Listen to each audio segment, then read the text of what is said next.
So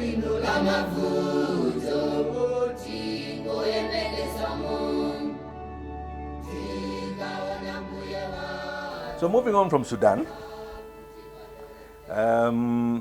we're now going through the trails of coup d'etats across the Sahel.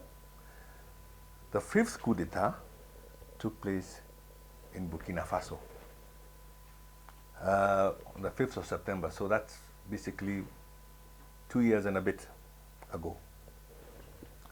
What's interesting about this one is I am linking this, by the way, to a NATO-led coalition that intervened militarily in Libya in 2011. Okay. Now this particular military strike was approved by Obama. And the ensuing Sahel war is a legacy of his presidency. And the Burkinabe people have suffered. So let's examine it a little bit more. I have brought in the Libya question into the whole issue. Okay. There was a resolution passed at the Security Council on the 17th of March authorizing those airstrikes.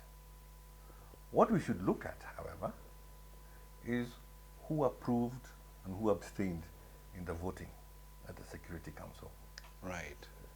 On that day, there were 15 members sitting on the table, the 5 permanent members and 10 non-permanent members.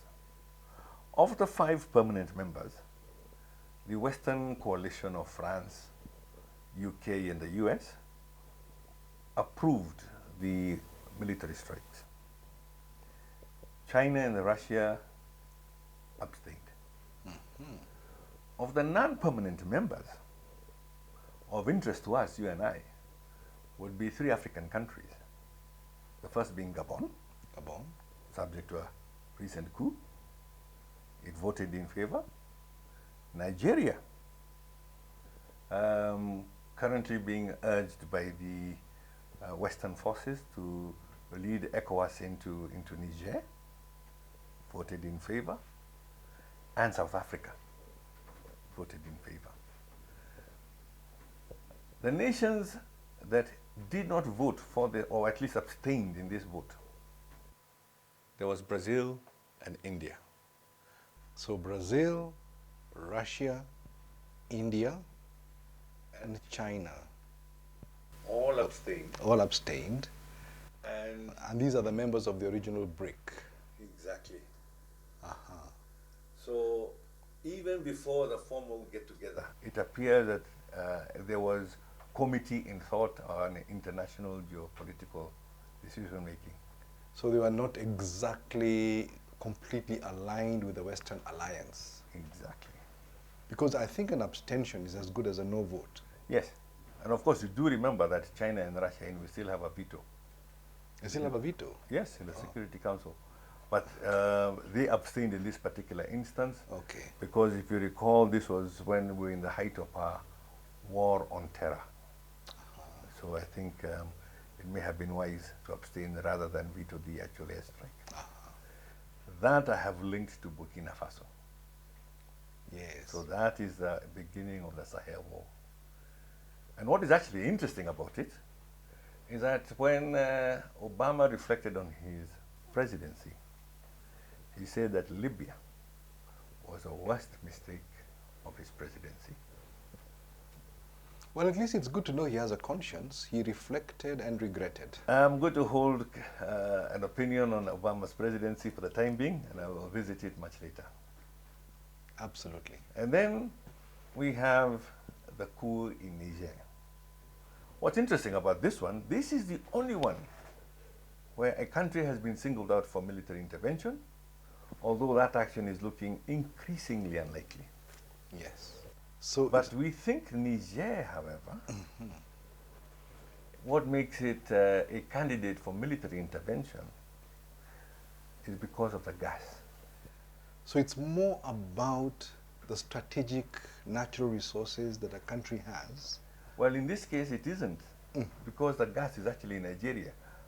Oh, Yes, but Niger is an important transit country for the pipes that would lead from Nigeria through Niger into Algeria, and then on to the ports in the Mediterranean to Europe. Remember, Europe has no gas after the Nord Stream went. Nord Stream. Okay. Yes. So that's, I think, why we find Niger to be a strategically important player in this whole infrastructure business. Because of the geolink. Yes. Then we come to the final coup. Took place a couple of weeks ago in Gabon. Gabon is very interesting. Why? Omar Bongo, you may recall, ruled for 41 years. Yes. And his son who took over from him after he died. Alain, or Ali. Yes. Yeah. He has ruled for 13 years. Let's take a moment to look at Gabon. Gabon was led by the old-style strongman, just like his neighbor, Denis Sassou Nguesso. These are virile men, each claiming to have a huge number of children. In the case of Omar Bongo, he claimed to have over 30 children. Denis Sassou Nguesso claims 56 children. He's still alive, so of course he's still at it. Denis Sassou Nguesso, of course, is the president of the Republic of Congo, Congo-Brazzaville to many. Omar Bongo was the president of Gabon, who was succeeded by his son. Omar Bongo, by the way, had also married Sassou Nguesso's daughter from the senior wife. Oh. Yeah. So there were more than just bilateral relations between these two countries. This is mirroring the practices that used to happen in old Yes. Europe, where members of the royal family would just marry, each other to strengthen the links. Indeed, indeed, Yes. indeed. Now, in the case of Omar Bongo, his senior children from his senior two wives, from the senior wife, of course, is a daughter called Pascaline. Pascaline's claim to fame, by the way, is that she had a torrid affair with Bob Marley. Perhaps he composed a song, Could You Be Loved, because of her. Oh. Anyway, the thing is this, we are aware that during Ali Bongo's, the son that is, during his presidency, there was a serious family feud between him and his half-sister. Right? And there's the brigadier general by the name of Brice Clotaire Oligui Nguema, who was their father's ADC for very many years. So he was very close to the heart of power at the time. Not only that, it is said that he was related to them, or is related to them. Okay, but I have not been able to tie the tendrils of family relationships, but that's been a general commentary all over. Actually, what I want to do is to quickly just come into this one, because what is unique here is that it appears that there was an external force that could have sponsored the coup.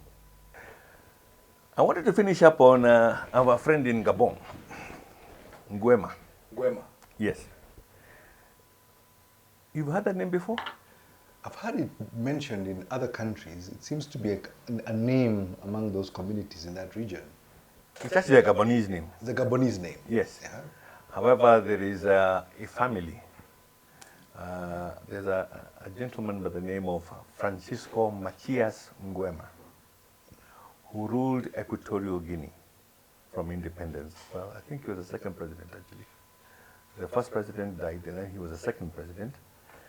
And he was a particularly vicious president. The abuse of human rights, I think, was prevalent. He was overthrown in a bloody coup by his own nephew. Oh. Yes, and was sentenced to death by his own nephew. By his own nephew? He was executed He was executed. by a firing squad. Wow. on the instructions of his own nephew. My goodness. And now his nephew is still in power. Wow.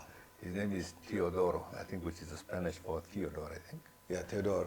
Yeah, Theodore Obiang Nguema. Oh, Theodore means, love of God. Is that? Oh, yes, of course, it does. Yes. Yes, of course. Yeah. They come from a family of witch doctors, by the way. Oh, Yes. that's interesting. Teodoro, who's still in power, is the longest serving president of any country ever. Ever. Ever, ever. Okay. Nobody's going to beat that record. How many years has he done so far? 44. 44 years. That And is- counting. And counting. And counting. The question we have to ask ourselves is the world ready for another Nguema? I guess it's something we have to wait and see. Who is second after Ngwema, by the way, in terms of longevity? I think it's Paul Biya of neighboring Cameroon. How many has he done as well? I think 41. So between the two of them, they've had 85 years of leadership in Africa. Completely. Ikawa na mbuya watu, wakuti kwa